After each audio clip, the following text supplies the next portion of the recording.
Saludos. Dios le continúe bendiciendo. Bueno, estaba viendo este videito entre Itiel Arroyo, un español, creo que es cristiano, creo que es predicador, ¿no? Hablando con el que está a su lado de la barba. Aparentemente es un judío mesiánico. Y por eso es que yo le digo que esto de las dispensaciones, que es una basura, es lo mismo que creen los judíos mesiánicos. Entonces, no sé qué vino primero, si las dispensaciones y después los judíos mesiánicos, o los judíos mesiánicos y después las dispensaciones, porque es la misma leña. Las dos cosas son la misma leña. Vamos a ver ahora cómo Itiel Arroyo, que es cristiano, pero dispensacionalista, es lo mismo que el judío mesiánico que está a su lado casi. Por eso se entienden. Cómo esta gente analiza y tuerce las escrituras. Aquí supuestamente están hablando que dice bajo un tema de por qué judíos y musulmanes quieren poseer el monte del templo. Usted sabe que dicen que los judíos están locos por hacer el tercer templo.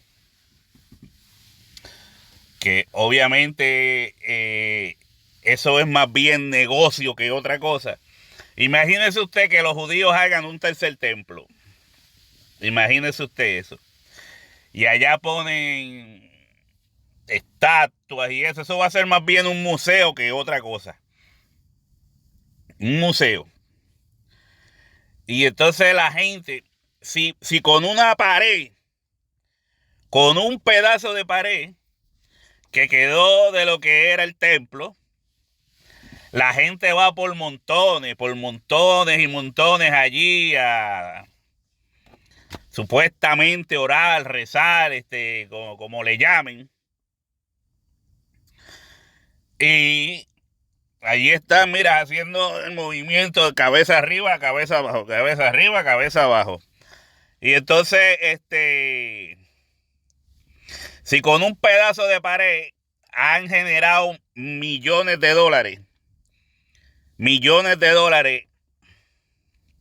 imagínese usted si se inventaran un tercer templo, ya que quienes han promocionado esto del tercer templo son los mismos dispensacionalistas que en su escatología barata han hecho famoso la creencia de que Israel necesita un tercer templo. Entonces estos judíos mesiánicos creen lo mismo, pero vamos a escucharlo de su propia boca para que usted vea la gran importancia que le dan al pedazo de tierra de Israel. Vamos allá. Y el templo está dividido en los atrios, el lugar santo y el lugar santísimo. El lugar santísimo es el lugar donde nadie puede entrar. Nada más el sumo sacerdote una vez al año por poco tiempo. Y ese es el lugar que representa el trono de Dios, como ya lo mencioné. Pero quiero mencionar algo un poco más profundo, porque sabemos que Moisés, cuando él construyó el tabernáculo, él vio un tabernáculo espiritual. Eso está escrito en el libro de Éxodo, y también luego en la carta a los Hebreos también está mencionado lo mismo, que Moisés hizo una réplica de un templo espiritual que Moisés vio. El santuario celestial. Exacto. Entonces, si nosotros hablamos de dos Jerusalén, porque el Nuevo Testamento nos revela que hay dos Jerusalén, una terrenal y una celestial, entendemos que la Jerusalén terrenal es un reflejo físico de la Jerusalén celestial que está en el cielo, Ya. la espiritual. Ujú. Entonces, si la arca de la alianza es vamos a decir, algo que fue hecho por manos de hombre, ¿Ya? ¿Ya? representa el trono de Dios verdadero que está en el cielo. Ya. Ya. Y está sentado Dios mismo. Hebreos dice que todo lo que había en la Jerusalén terrenal, concretamente el templo o el santuario y todos los elementos dentro eran sombras, figuras de lo que había en el santuario celestial. Entonces el arca es una Sombra de representación, las cosas que han de venir. tipo, una figura, una Sombra de las sombra cosas del que han de trono de venir. Fue Dios, lo que dijo ¿no? Pablo Es lo en que el nos primer estás siglo. diciendo, que está en el santuario celestial. ¿Sí?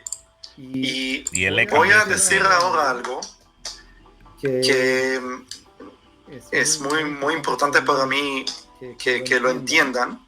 Podemos ir a Jeremías, capítulo 3. Jeremías, capítulo 3. Sí, versículos 14 al 17. Dice: convertíos, hijos rebeldes, dice Jehová, porque yo soy vuestro esposo, y os tomaré uno de cada ciudad y dos de cada familia, y os introduciré en Sión, y os daré pastores según mi corazón, que os apacienten con ciencia y con inteligencia. Y acontecerá que cuando os multipliquéis y crezcáis en la tierra, en esos días, dice Jehová, no se dirá más arca del pacto de Jehová, ni vendrá el pensamiento, ni se acordarán de ella, ni la echarán de menos, ni se hará otra. En aquel tiempo llamarán a Jerusalén trono de Jehová, y todas las naciones vendrán a ella en el nombre de Jehová en Jerusalén. Ni andarán más tras la dureza de su malvado corazón. En aquellos tiempos irán de la casa de Judá a la casa de Israel, y vendrán juntamente de la tierra del norte a la tierra que hice heredar a vuestros padres. ¿Continúo o hasta ahí? Dijimos hasta el 17, 14 al 17. Ya lo he leído. Está, ok, Sí. perfecto. Entonces, ¿qué es lo que vemos en estos versículos de Jeremías 3? Vemos que el arca de la alianza era nada más un símbolo. Porque ¿qué es lo que dice? Si el arca de la alianza, que era tan importante que nadie podía tocarlo, nadie podía mirarlo, había ahí una historia que Usa toca el arca de la alianza y muere en el momento. Ya.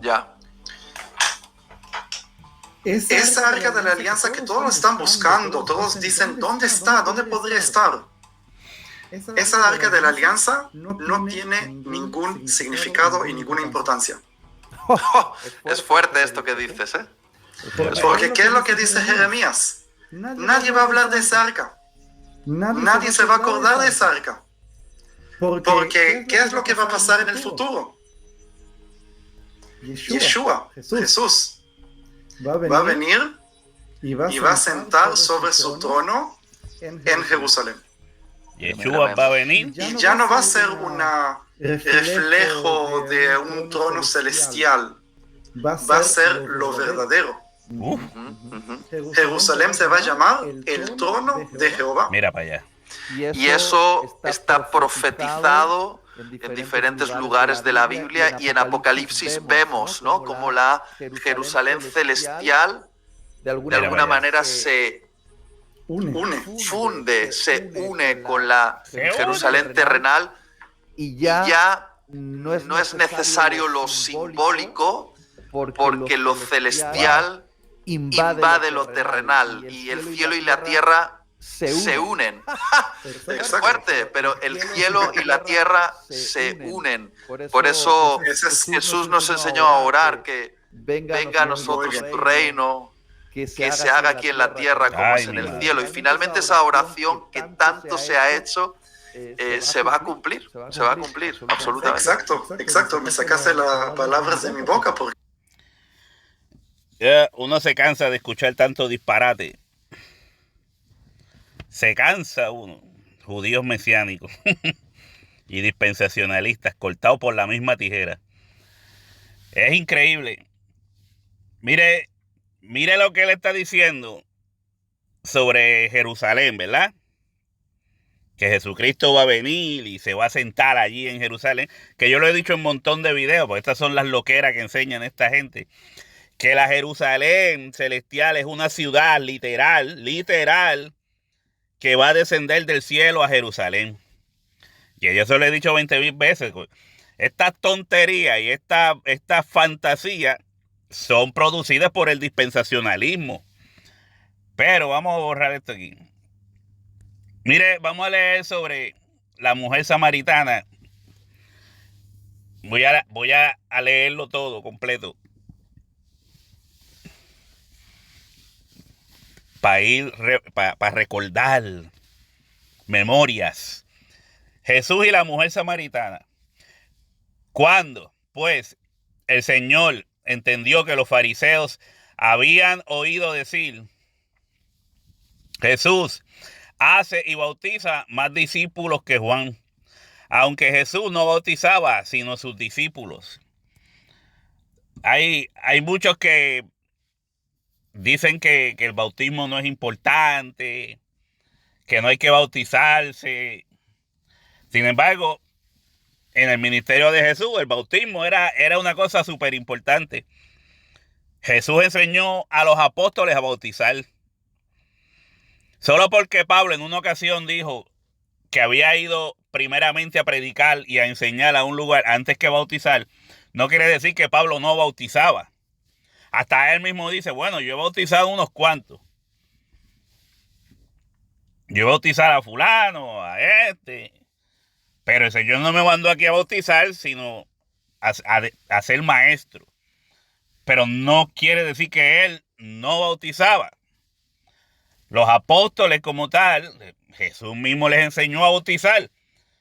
El bautismo era un asunto importante para el arrepentimiento. Juan bautizaba para arrepentimiento. Juan le decía a los fariseos: ustedes tienen que dar frutos dignos de arrepentimiento. Eso era la enseñanza de Juan, que luego Jesucristo adopta y sigue con ella. Y dice: y le era necesario pasar por Samaria. Salió de Judea y se fue otra vez a Galilea, y le era necesario pasar por Samaria. Le era necesario. Vino pues a la ciudad de Samaria, llamada Sicar, junto a la heredad de Jacob, dio a su hijo José. Y estaba ahí el pozo de Jacob. Entonces Jesús, cansado del camino, se sentó así junto al pozo. Esto tiene una enseñanza grandísima, pero no vamos a ir frase por frase, oración por oración, porque si no, vino y dice, se sentó así junto al pozo, porque si vemos, Jacob fueron a Samaria, que los judíos de Jerusalén tenían a los samaritanos como enemigos porque los veían como gentiles. Samaria era una mezcla entre judíos y gentiles. Entonces, eso es parte del mensaje de que Samaria entonces se le tenía espiritualmente. Jesús veía a Samaria como los gentiles que luego se añadirían a su reino. Por eso eran enemigos. Los judíos lo tenían como enemigos. Entonces Jesús va ¿a dónde? Al pozo de Jacob. Jacob, donde se usa la expresión, ¿verdad? De que el Señor haría un pacto con la casa de Jacob. Hey, todo está relacionado, pero no voy a meterme ahí ahora tan profundo. Dice, vino una mujer de Samaria a sacar agua y Jesús le dijo, dame de beber. Pues sus discípulos habían ido a la ciudad a comprar de comer. La mujer samaritana le dijo, ¿cómo tú siendo judío me pides a mí de beber, que soy mujer samaritana? Porque judíos y samaritanos no se tratan entre sí. Aquí es donde yo digo que, siempre digo que este Jesús que está aquí frente a esta mujer, imagínese usted que este Jesús que está aquí frente a esta mujer es el Jesús que usted ve en los cuadros y en las películas. Con pelo lacio, rubio, un pelo lacio rubio, ojos verdes o azules, ¿verdad? Un perfil griego, un Jesús con un perfil griego, blanco, de tez blanca, que cuando le da el sol se ponía doradito. Bueno, te estoy hablando del Jesús que usted ve en esos cuadros.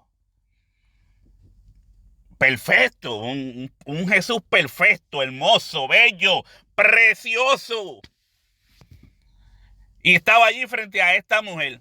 Y le dice, la mujer samaritana le dijo, ¿cómo tú, siendo judío, me pides a mí de beber? Porque soy mujer samaritana. Porque judíos y samaritanos no se tratan entre sí.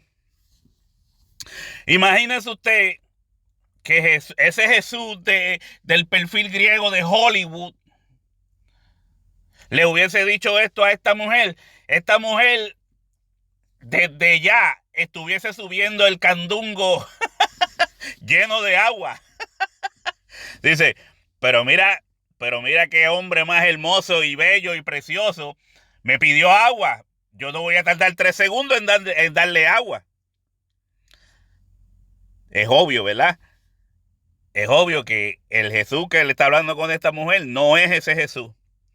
No es ese Jesús rubio, doradito, blanquito, de ojos azules, perfil griego. No. Si hubiese sido un Jesús hermoso como ese, ni le hace la pregunta, no le dice, ¿cómo tú siendo judío me pides de verdad? Estuviese ya dándole el agua, toma, bebe. Son cosas en las que uno tiene que pensar, por eso tanta mentira que se le mete a la gente. Entonces dice, respondió Jesús y le dijo, si conocieras el don de Dios y quién es el que te dice, dame de beber, tú le pedirías y él te daría agua viva. Agua viva. La mujer le dijo, Señor, no tienes con qué sacarla y el pozo es hondo. ¿De dónde pues tienes el agua viva? ¿Acaso eres tú mayor que nuestro padre Jacob, que nos dio este pozo, el cual bebieron él, sus hijos y sus ganados? Respondió Jesús y le dijo, cualquiera que bebiere de esta agua volverá a tener sed.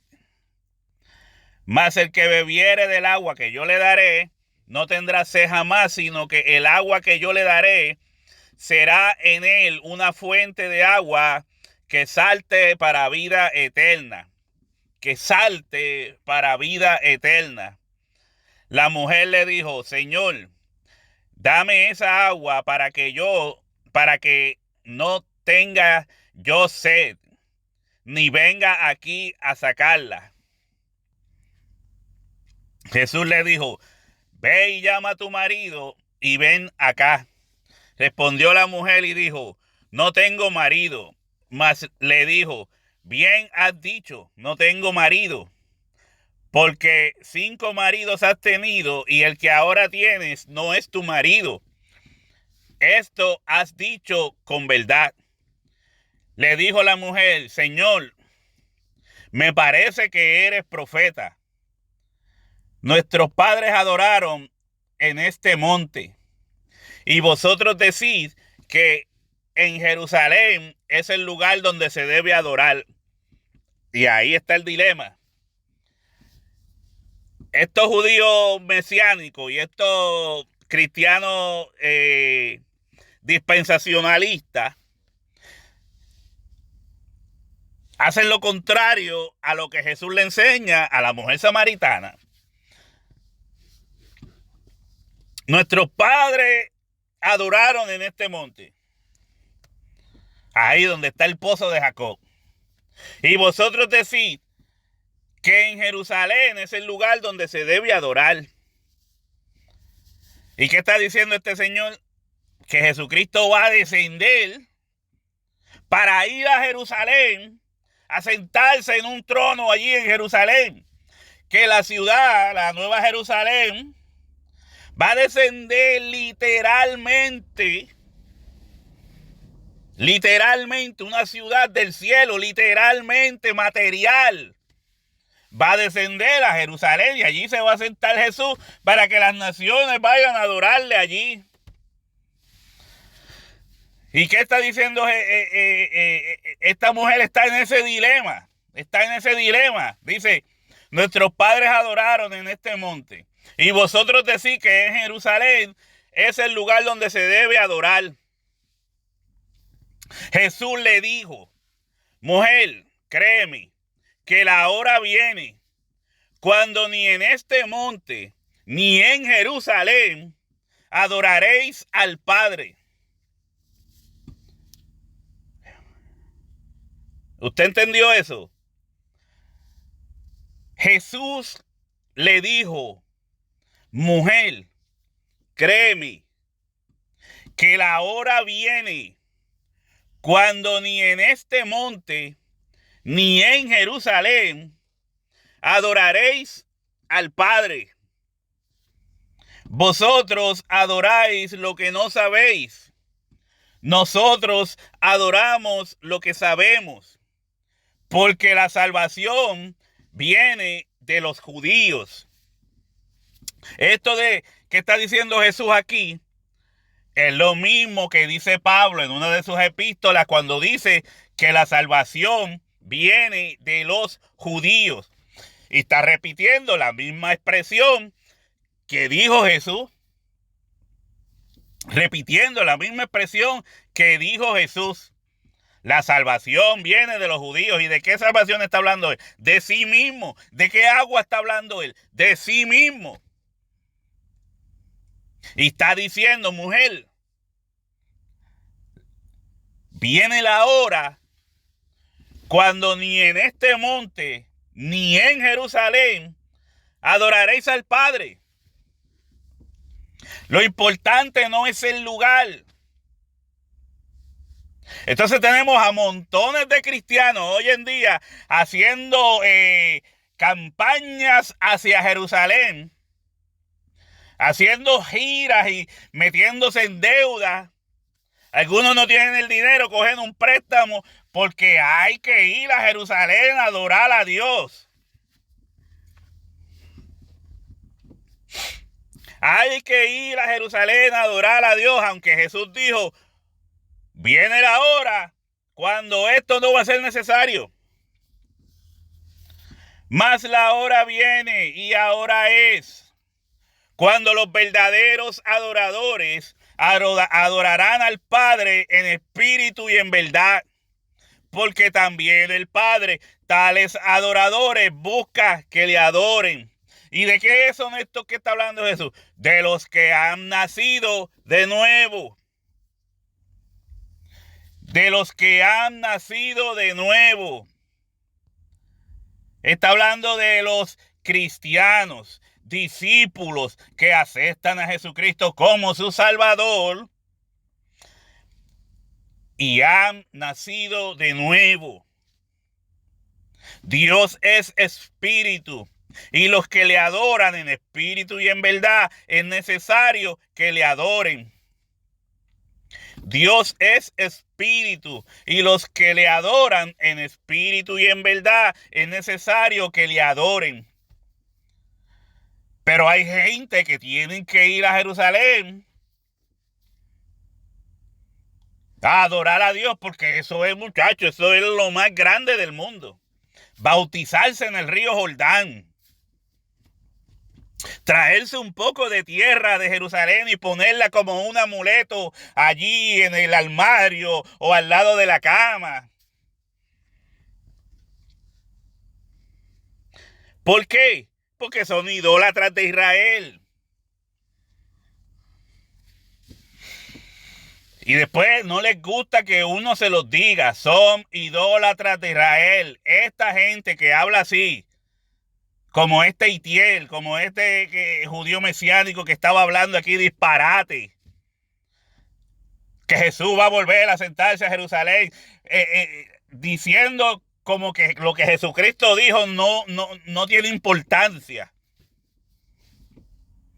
Cuando el mismo Jesucristo, créeme, le está diciendo a la mujer, créeme, mira, Itiel, créele a Jesucristo. No le creas al judío mesiánico este que está al lado tuyo. Pero es que como los dos son iguales, son cortados por la misma tijera, hay que ir a Jerusalén a adorar a Dios. Hay que ir a Jerusalén porque allí se va a sentar Jesucristo. Disparateros. Son unos falsos. Y el mismo Jesucristo, desde que estaba caminando en esta tierra, le dice a la samaritana, lo importante no es donde adoren, es que adoren al Padre en espíritu y en verdad donde estén. No va a tener más importancia donde adoren. Este pleito de adoramos aquí o adoramos allá, eso se acaba. No, pero ahora no se acaba. Ahora es que eso iba a volver en el futuro. No, porque eso iba a volver en el futuro. Son mentirosos. Son falsos. Eso es lo que le dice Jesús a la samaritana. Le dicen, ni en este monte, ni en Jerusalén, van a adorar al Padre. En cierta palabra, en cierta expresión, lo que está diciendo es, no es esa la adoración que quiere el Padre. Tú puedes ir a Jerusalén a adorar a Dios, pero no es esa la adoración que quiere el Padre, sino que se le adore en espíritu y en verdad, ya sea en África, ya sea en Rusia, ya sea en Australia, ya sea en Canadá, ya sea en la Patagonia, donde sea. Porque ante él se doblará toda rodilla, ya sea en los cielos, en la tierra y debajo de la tierra. Donde sea. No es importante.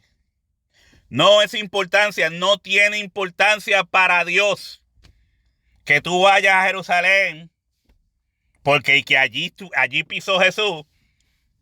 Irrelevante. El mismo Jesús lo dice, es irrelevante, no tiene importancia. Porque la adoración que Dios quiere es la adoración de un corazón arrepentido, que aseste a su hijo para que pueda tener reconciliación con Dios. ¿A qué vino Juan el Bautista? A buscar la reconciliación entre los padres y los hijos. ¿Quiénes son esos padres que está diciendo él? Es Dios el Padre, sus hijos, los hombres. El dar frutos dignos de arrepentimiento es lo que producía la reconciliación con el Padre. Y el Padre quiere esos adoradores que se hayan arrepentido y se hayan reconciliado con Él. Los que han nacido de nuevo. Así que yo espero que lo haya entendido. Yo espero que no se endeude para ir allá a Jerusalén. Si a usted le gusta viajar, pues viaje. Usted tiene dinero, viaje. No se mete en deudas para ir allí porque allí va a ser una gran experiencia espiritual. Eso es mentira. Mentira. Y menos Jesucristo va a ir a reinar allí. Falso. Así que Dios les continúe bendiciendo.